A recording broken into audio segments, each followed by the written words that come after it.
मराठी भाषेच्या अस्मिता व सुरक्षिततेसाठी मीरा भाईंदर परिसरात महाराष्ट्र नवनिर्माण सेना, ठाकरे गट आणि मराठी एकीकरण समितीने काढलेल्या मोर्चावर पोलिसांकडून होणाऱ्या राजकीय दडपशाही विरोधात मनसेचे नवी मुंबई जिल्हाध्यक्ष गजानन काळे यांनी तीव्र प्रतिक्रिया व्यक्त करत मुख्यमंत्री देवेंद्र फडणवीस यांच्यावर गंभीर आरोप केले आहेत।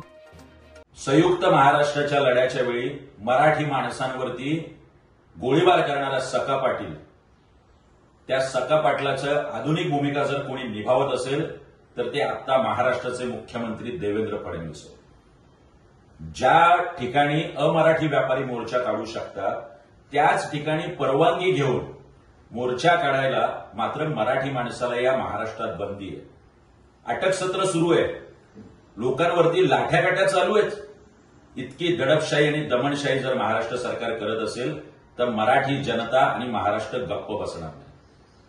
थोडी जरी आपलं मराठी रक्त धमन्यांमध्ये वाहत असेल तर या महाराष्ट्राच्या मुख्यमंत्र्यांनी तात्काळ आंदोलकांची सुटका केली पाहिजे, या महाराष्ट्राची माफी मागितली पाहिजे आणि पश्चाताप म्हणून संयुक्त महाराष्ट्राचं प्रतीक असलेल्या हुतात्मा चौकात जाऊन दोनही उपमुख्यमंत्री आणि मुख्यमंत्र्यांनी या महाराष्ट्राची आणि मराठी माणसाची माफी मागितली पाहिजे।